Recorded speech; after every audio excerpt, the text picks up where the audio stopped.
GST की दरें काफी चीजों पे कम कर दी गई हैं। गाड़ियों पे तो 28% से 18% के आसपास कर दी गई हैं। पर बहुत सारे डेली यूज प्रोडक्ट्स थे जिन पे जीएसटी 18% होती थी, पर उसको 5% कर दिया। तो लोग अब खुश हो रहे हैं कि जो 13% कम हुआ है ना, वो प्रोडक्ट के प्राइस में से कम हो जाएगा। पर क्या एक्चुअली वो 13% प्रोडक्ट के प्राइस में से कम होगा, या वो आप ही के ऊपर लोड होके शायद 1 या 2 रुपए का ही आपको फर्क पड़ेगा?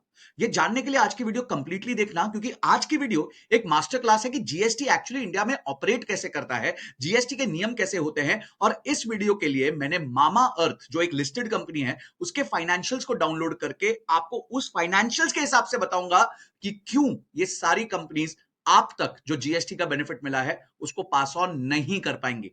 गाड़ियां जरूर सस्ती हो जाएंगी, पर ये सारे पदार्थ शायद उतने सस्ते नहीं हो पाएंगे जितना आप सोच रहे हैं। इसका लॉजिकल रीजन दूंगा, इसलिए एंड तक इस वीडियो को देखना। तो आज तक अगर आपको यह पता नहीं था कि जीएसटी ऑपरेट कैसे करता है, जीएसटी के नियम क्या है, इनपुट क्रेडिट क्या होता है, वो सारी चीजें आज बड़ी सरल भाषा में आपको समझाऊंगा, ताकि आपको क्लैरिटी आ जाए कि ये जो 18 से 5% वाली आइटम्स है, शायद उसमें आपको बेनिफिट नहीं मिलने वाला है।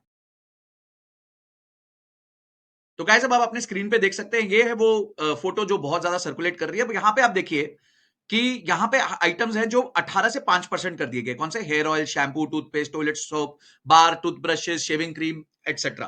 अब आप बात समझिए कि ये सारे वो चीजें हैं जो इंडिया में जैसे यूनिलीवर बनाती है, प्रॉक्टर एंड गैम्बल बनाती है, या फिर मामा अर्थ जैसी कंपनीज बनाती है। तो मैंने क्या सोचा कि मैं बहुत बड़ी कंपनी नहीं, पर मामा अर्थ एक रीजनेबल साइज की कंपनी है, तो उसकी एनालिसिस आपको करके बताऊं कि कैसे हो सकता है कि इसका इंपैक्ट हम तक ट्रांसफर ही ना हो।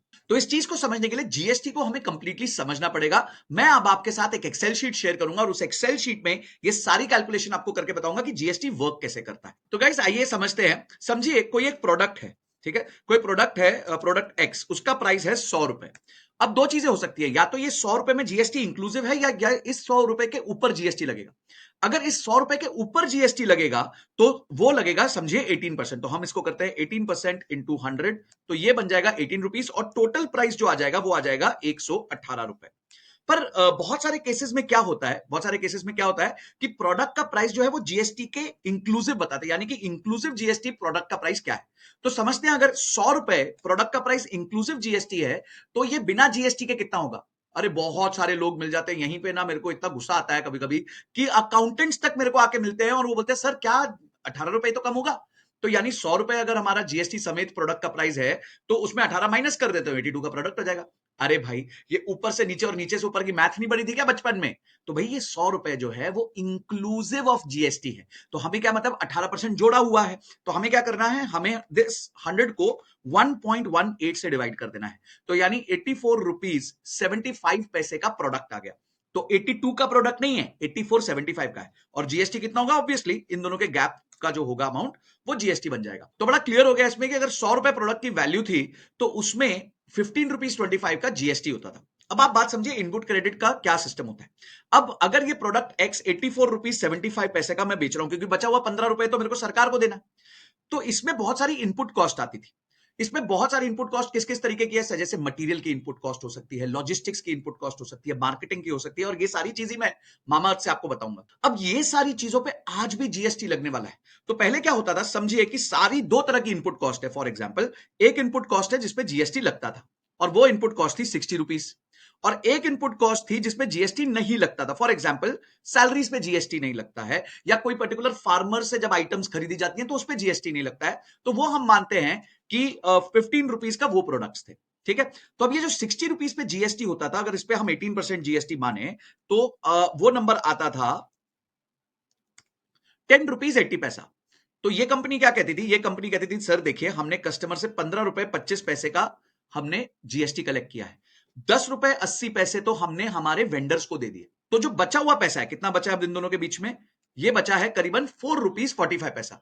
तो ये जो 4 रुपीज 45 पैसा है, इतना ही हम सरकार को देते थे। बात वापस समझ लीजिए, 15 रुपए 25 पैसे मैंने कस्टमर से कलेक्ट किए, पर मैं तो प्रोडक्ट पूरा बना रहा हूं, सब कुछ कर रहा हूं। उस सब में मैं जो अपने वेंडर्स को जीएसटी दे रहा था, वो 10 रुपीज 80 पैसा का जीएसटी दे रहा था। तो उन दोनों के बीच का जो गैप होता है वो ही मुझे सरकार को देना पड़ता है, और मैं उसको देके बोल सकता हूं कि भाई मैंने 10 रुपीज 80 पैसे का इनपुट क्रेडिट ले लिया, और ये 4 रुपीज 45 पैसा जो है मैंने सरकार को अलग से जमा कर दिया। इफेक्टिवली पूरा 15 रुपए 25 पैसा मेरी जेब से चला गया।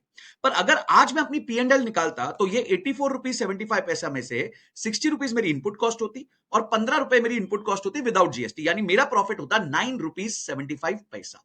ठीक है, तो यहां तक आई होप आप सबको क्लियर हो गया है। अब इसी चीज को एनालाइज करने के लिए, क्योंकि शैम्पू और ये सब चीजों पे भाव कम हुए, तो मैंने मामाअर्थ की बैलेंस शीट को पकड़ा, और वो बैलेंस शीट पहले मैं आपको दिखा देता हूं कि कंपनी ने कैसे रिपोर्ट की। ओके गाइस, तो ये है आपकी मामाअर्थ की पिछले साल की बैलेंस शीट, यानी 2024 और 25, ये आप पढ़ सकते हैं, यहाँ पे एनुअल रिपोर्ट लिखा हुआ है। तो अब देखिए, इस कंपनी का नाम होनासा है। अब हम क्या करेंगे, अब हम इसके रेवेन्यू और नंबर्स को देखेंगे। तो यहाँ पे इन्होंने ब्रॉडली बताया हुआ है कि इन्होंने मिलियन यानी कि 2067 करोड़ का जो है रेवेन्यू किया है, और इनका जो ग्रॉस मार्जिन है वो 70% है, यानी कि जो सामान ये 100 रुपए में बेचते हैं वो 30 रुपए में बनता है, 70 रुपए का ग्रॉस प्रॉफिट है। पर नीचे आते आते प्रॉफिट सिर्फ 3.5 रुपए रह जाता है, क्योंकि सारे मार्केटिंग के खर्चे, बाकी सारे खर्चे, एम्प्लॉइज का खर्चा, ये सब निकाल के जो है सिर्फ 3.5 रुपए टैक्स वैक्स देने के बाद सिर्फ 3.5 रुपए का प्रॉफिट है। और अब आप देखना कि ये जीएसटी के नए नियम से इनकी कैसे जो है बैंड बच सकती है। इसी को हम डिटेल में देखें तो यहाँ पे आप देख सकते हैं कि यहाँ पे इसका consolidated statement of profit and loss दिया गया है। इसमें आइटम बाय आइटम दिया गया है, रेवेन्यू फ्रॉम ऑपरेशंस कितना है, अदर इनकम कितना है, सब दिया गया है। और इसको मैंने क्या किया, मैं इसको एक्सेल शीट में लेके आ गया। तो मैंने एक एक्सेल शीट बना ली जिसपे ये सारे नंबर्स मैंने डाउनलोड कर लिए। तो ओके गाइस, ये देखिए रेवेन्यू फ्रॉम ऑपरेशंस पता चल गया 2067 करोड़ है, उसमें सेल ऑफ प्रोडक्ट्स और सेल ऑफ सर्विसेज है। अब ये बिना जीएसटी के है, यानी कि मामाअर्थ इसके ऊपर जीएसटी लगाता था। ठीक है, कॉस्ट ऑफ गुड सोल्ड यानी सामान बनाने के लिए कितने पैसे लगे, ग्रॉस प्रॉफिट कितना रह गया, उसके बाद एम्प्लॉय बेनिफिट एक्सपेंसेस, इस पे जीएसटी नहीं लगता, एडवर्टाइजमेंट एक्सपेंसेस, इस पे जम के जीएसटी लगता है। अदर एक्सपेंसेस 441 करोड़ के हैं, एडवर्टाइजिंग 743 करोड़ रुपीस की है। ये 441 करोड़ क्या है वो मैं आपको डिटेल में दिखाऊंगा आगे। डेप्रिसिएशन पे जीएसटी नहीं लगता, फाइनेंस पे जीएसटी नहीं लगता, अदर इनकम पे जीएसटी मिलता है, यानी कि आपको कलेक्ट होता है जीएसटी। ठीक है, तो ये आपका टोटल हो गया, और प्रॉफिट बिफोर टैक्स हो गया 896 करोड़, फिर टैक्स दिया 170 करोड़ का, और एंड प्रॉफिट जो है 3.52%, 727 करोड़, यानी कि 100 रुपए का माल बेच के एक्चुअली मामाअर्थ ये कहना चाहता है कि सब काट कूट के मेरे को 3.5 रुपए बचते हैं। अब आते हैं जीएसटी की वर्किंग पे। ठीक है, अब जीएसटी की वर्किंग पे आते हैं। रेवेन्यू फ्रॉम ऑपरेशंस पे 18% इसको जीएसटी कलेक्ट करते थे। ठीक है, ये कस्टमर से कलेक्ट कर लेते थे, यानी कि 372 करोड़ का ये जीएसटी साल में कलेक्ट करते थे। अब हम मानते हैं कॉस्ट ऑफ गुड्स सोल्ड, जो आइटम्स ये खरीदते थे और फिर बेचते थे। ठीक है, जो आइटम्स खरीदते थे फिर बेचते थे, क्योंकि इनकी खुद की मैन्युफैक्चरिंग नहीं है, मेजरली ये ट्रेडिंग करते हैं। तो ओल्ड रिजीम के हिसाब से कॉस्ट ऑफ गुड्स सोल्ड पे ये 18% जीएसटी भरते होंगे, तो वो 18% जीएसटी ये रहा। ठीक है, एम्प्लॉय बेनिफिट एक्सपेंस पे कोई जीएसटी नहीं भरते थे। एडवर्टाइजमेंट एक्सपेंसेस पे इनको ऑब्वियसली 18% का जीएसटी भरना होता होगा, तो वो तो भरेंगे ही भरेंगे। अदर एक्सपेंसेस का नेचर देख लेते हैं, यहां मैंने कॉपी करके अदर एक्सपेंसेस डाले हैं।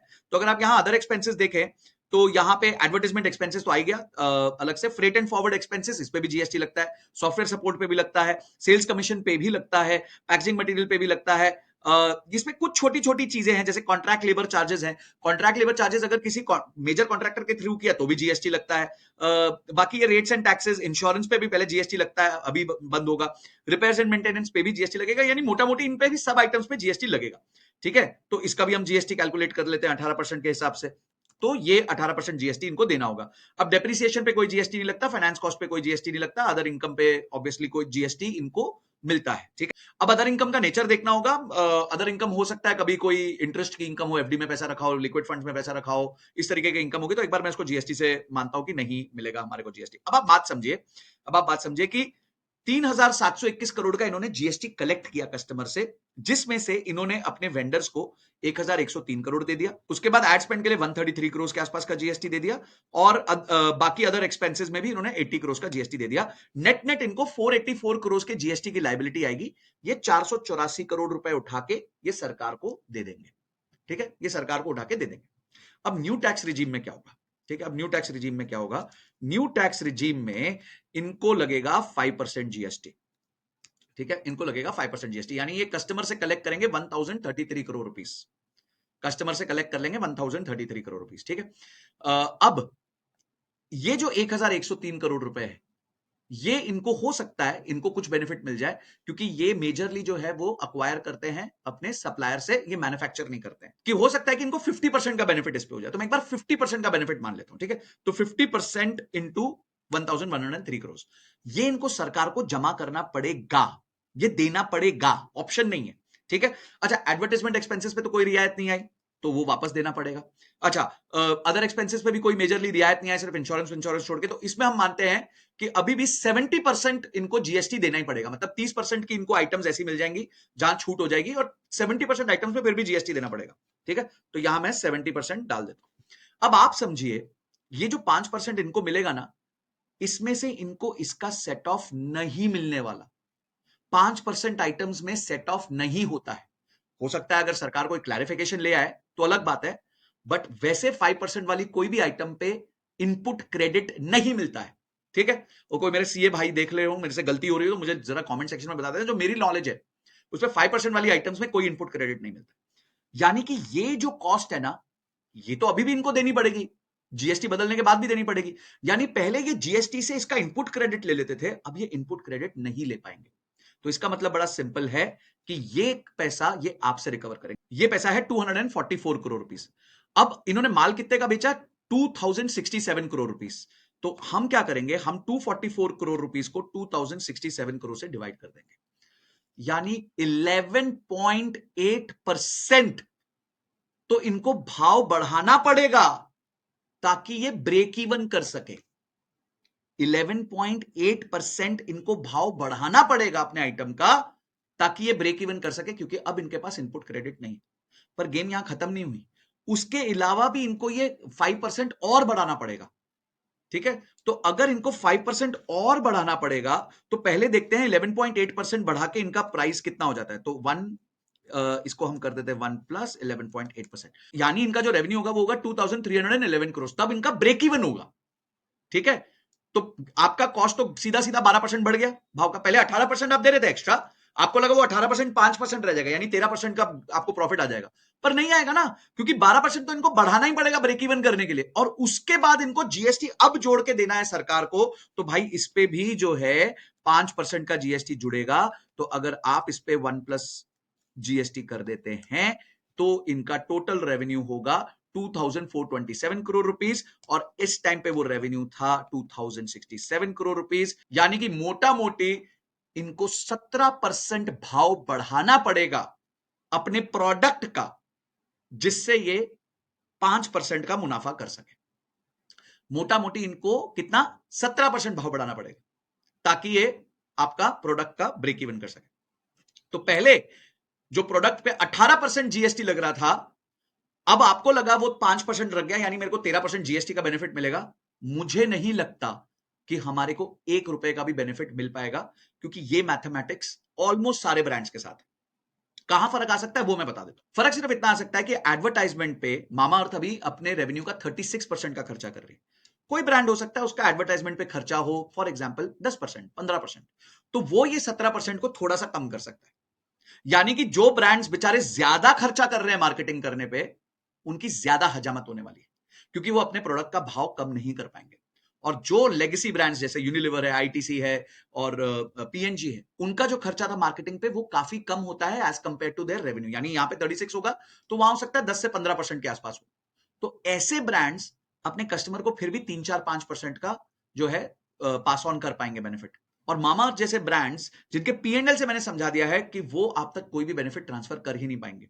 हाँ, अगर इसमें से सरकार कुछ उनको रियायत दे दे कि जो उन्होंने जीएसटी 5% के हिसाब से कलेक्ट कर रहे हैं उसमें उनको इनपुट क्रेडिट दे दे, तो हो सकता है ये 17% की जगह वो 7-8%, 10% में उनका काम चल जाए, ठीक है। अगर हम माने कि ये 2446 करोड़ में से अगर सरकार इनको अलाउ कर दे 1033 करोड़ का सेट ऑफ करना, तो इन दैट केस ये आपको 6% के आसपास का बेनिफिट दे सकते हैं। और अगर सेट ऑफ अलाउ नहीं किया तो क्या होगा? तो 17%।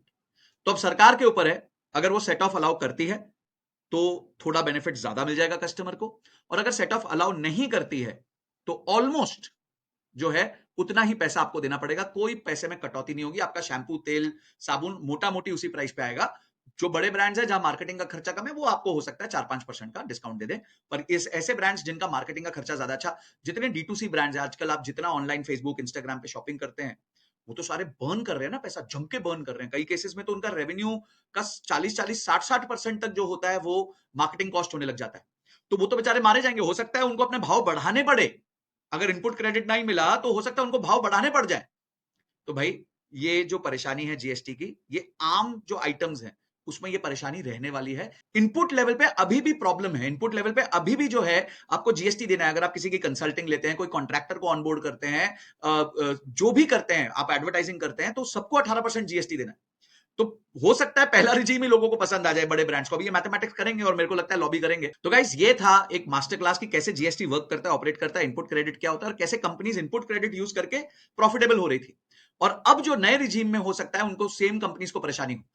ऑटो कंपनीज को क्यों परेशानी नहीं होगी? क्योंकि उनका जो जीएसटी कम किया गया है, उनका इनपुट क्रेडिट नहीं खत्म किया है, उनको अभी भी इनपुट क्रेडिट पूरा मिलेगा। तो बड़े बड़े ब्रांड्स तो अनाउंस कर चुके हैं वहां पे, यहां पे अभी देखना बाकी होगा। और मुझे लगता है इस मैथमेटिक्स के चलते ये लोग जो है ज्यादा प्राइस बेनिफिट आपको नहीं पास ऑन कर पाएंगे। तो गाइस, अगर आपको इस वीडियो को देख के मजा आया, लर्निंग मिली, तो लाइक जरूर कर देना और अपने दोस्तों के साथ शेयर करना, ताकि जीएसटी का कॉन्सेप्ट उनके माइंड में एकदम सिंप्लीफाई हो जाए, इजी तरीके से वो समझ पाए कि जीएसटी ऑपरेट कैसे करता है और कैसे पहले इनपुट क्रेडिट होने का फायदा मिलता था। और हो सकता है शायद हमारे प्रोडक्ट्स में, प्राइसेस में इतनी ज्यादा कटौती ना हो जितना आप इंतजार कर रहे हैं। और आपके मन में क्या क्वेश्चन है मुझे कमेंट बॉक्स में लिखना, मैं देख के हो सकता है एक और वीडियो बनाऊं। अगर क्वेश्चंस बहुत ज्यादा होंगे तो और किस टॉपिक्स पे वीडियो बनाऊं वो भी मुझे बता देना। अगली वीडियो तक जय हिंद, जय भारत।